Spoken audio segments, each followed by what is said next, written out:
राहुरी शहरातील छत्रपती शिवाजी महाराजांच्या पुतळ्याची विटंबना झाल्याच्या घटनेचा कोपरगावमध्ये तीव्र निषेध नोंदवण्यात आला। सकल मराठा समाजाच्या वतीने छत्रपती शिवाजी महाराजांच्या स्मारकाला अभिषेक घालत छत्रपती शिवाजी महाराज की जय अशा जोरदार घोषणा देण्यात आल्या। या घटनेबाबत जनमानसात तीव्र संताप व्यक्त केला जात आहे। सकल मराठा समाजाच्या वतीने कोपरगाव शहर पोलीस स्टेशन व कोपरगाव नगरपालिकेला निवेदन देत या घटनेतील दोषींवर कठोर कारवाई करण्याची मागणी करण्यात आली। सदर घटना अत्यंत दुर्दैवी असून यामधील दोषींवर तातडीने कठोर कारवाई न झाल्यास पुढील आंदोलन अधिक तीव्र करण्यात येईल असा इशारा सकल मराठा समाजाच्या वतीने दिला आहे।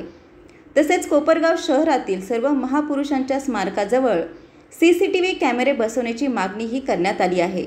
यावेळी भरत मोरे, अनिल गायकवाड, विनय भगत, अमित आढाव, योगेश खालकर, बबलू वाणी, मारुती जपे, साई नरोडे, प्रवीण देशमुख, चंद्रशेखर म्हस्के आदी उपस्थित होते।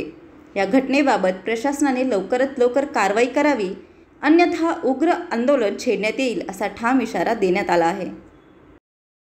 काल राहुरी येथे छत्रपती शिवाजी महाराजांची पुतळ्याची विटंबना झाली।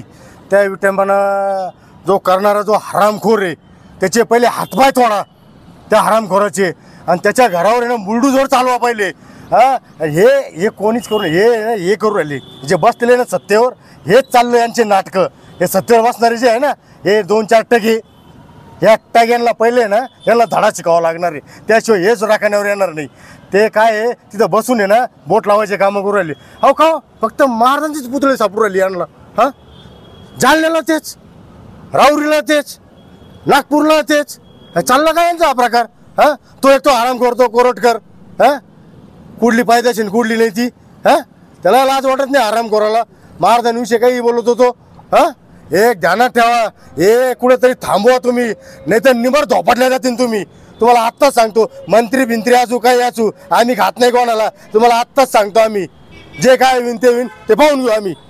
जय हिंद, जय महाराष्ट्र। स्वराज्य हे छत्रपतींचं आहे। आज छत्रपतींनी 18 पगड जाती धरून हे स्वराज्य निर्माण केलेलं आहे। या सरकारने एक नवीन स्कीम काढलेली आहे, छत्रपतीचा अवमान करा आणि सिक्युरिटी घ्या।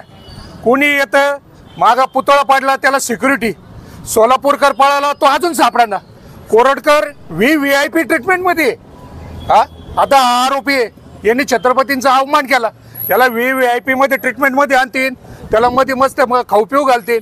हे चालवलं काय या सरकारने? हे म्हणायला फक्त हिंदुत्ववादी यांनी, या नकली हिंदुत्ववादी संघटनेने आणि यांनी आम्हाला हिंदुत्व शिकू नये। आम्हाला फक्त छत्रपती शिवरायांचं हिंदुत्व मान्य आहे। आणि इथून पुढं आम्ही मागं पण सांगितलेलं आहे आनाजी पंथाला, आणि आता परत इशारा देऊ इच्छितो, छत्रपती शिवाजी महाराजांचा अपमान करू नका। हे नवीन जे गुरुजी भिडे जे लावलेले आहे हे छत्रपतींबद्दल, तो काल जो परत गरळ वाकला याच्याबद्दल आम्ही परत त्याचा जाहीर निषेध करतो। आणि छत्रपतींचा जर अवमान केला त्यावेळेला पायाच्या हत्तीच्या पायाखाली घेतलं होतं, आता सुद्धा आमचे पाय म्हणजे हत्तीच्या पायापेक्षा जबरदस्त आहे। आम्ही आज सुद्धा त्यांना पायाखाली घ्यायची ताकद आहे आमच्यात। हा इतिहास मराठ्यांचा आहे आणि हा मराठ्यांचाच राहणार आहे। इतिहास बदलायची कोणी हे करू नये एवढाच इशारा देतो। काल दिनांक 26 रोजी राहुरी येथे बुवा सिंध बाबा या तालमीच्या परिसरामध्ये या महाराष्ट्राचा आराध्य दैवत छत्रपती शिवरायांच्या स्मारकाची विटंबना त्या ठिकाणी करण्यात आली। दरवेळेस छत्रपती शिवरायांबद्दल किंवा या महापुरुषांबद्दल अवमानकारक बोललं जातं। एक तर हे सत्ताधाऱ्यांमध्ये बोलणारे यांचा गैरसमज असावा, महापुरुषांना हा महाराष्ट्र विसरला किंवा हा महाराष्ट्र शंड झाला म्हणून सत्ताधाऱ्यांमधले मुख्यमंत्र्यापासून तर केंद्रीय मंत्र्यापर्यंत माजी राज्यपाल सुद्धा छत्रपती शिवरायांचा आणि महापुरुषांचा सतत अपमान करतात। हा अपमान आता ही रयत किती दिवस खपवून घेणार, यासाठी मी एक पालीचं छोटंसं उदाहरण देतो। पाल हा प्राणी सगळ्या जगाला माहिती आहे।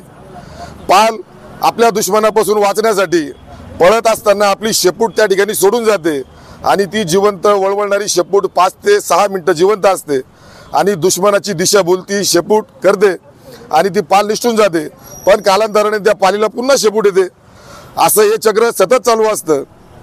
माझा सांगायचा मूळ मुद्दा असा आहे, आत्ता जे सत्ताधारी आहेत हे सत्ताधारी सुद्धा जातीयवाद, प्रांत भाषा आणि भाषेवरून वाद लावून खऱ्या अर्थानं हे पालीचं पिल्लू, पालीचं शेपूट जसं सोडून जर पाल जाते त्याप्रमाणे हे सत्ताधारी पालीच्या शेपटाप्रमाणे असे वाद लावून सध्या जे मोठे मोठे प्रश्न या महाराष्ट्रासमोर आहेत, या राज्यासमोर आहेत, महागाईचा प्रश्न असेल, महिला सुरक्षेचा प्रश्न असेल, शेतकरी आत्महत्याचा प्रश्न असेल, आत्ता सध्या संतोष देशमुख यांचं हत्याकांड प्रकरण असेल, एकनाथ शिंदे यांचा प्रचंड भ्रष्टाचार असेल, अशा अनेक गोष्टींना तिलांजली देण्यासाठी किंवा या गोष्टींपासून नागरिकांचं दुर्लक्ष होण्यासाठी असे हे जातीयवाद, पालीचं शेपूट सोडून द्यायचं, नागरिकांची दिशाभूल करायची आणि आपलं या अर्थसंकल्पामध्ये सुद्धा आता जे अपयश आलं, खऱ्या अर्थाने शेतकऱ्यांना कर्जमाफी तर झालीच नाही, पण त्याच्या पलीकडे आमच्या लाडक्या बहिणींना 600 रुपये वाढून द्यायचे होते, ते तर सरकार देऊ शकलं नाही.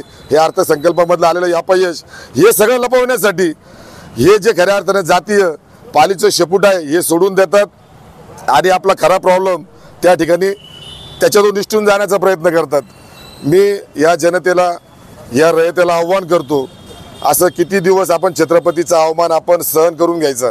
आता इथून पुढं ही रयत, हे नागरिक कधीही छत्रपतींचा अवमान इथून पुढं सहन करणार नाही. इथून पुढं जशास तसं उत्तर दिलं जाईल. छत्रपती शिवरायांचा जो अवमान झालेला आहे, जी विटंबना राऊरीमध्ये झालेली आहे, खऱ्या अर्थानं तो आरोपी, ती सखोल चौकशी झाली पाहिजे. त्या भागामध्ये CCTV कॅमेरे असतील, त्याची सुद्धा कसून चौकशी झाली पाहिजे. जे तालीममध्ये नवीन सभासद असतील, जुने असतील किंवा काल परवा आलेले असतील, त्यांची सुद्धा कसून चौकशी झाली पाहिजे.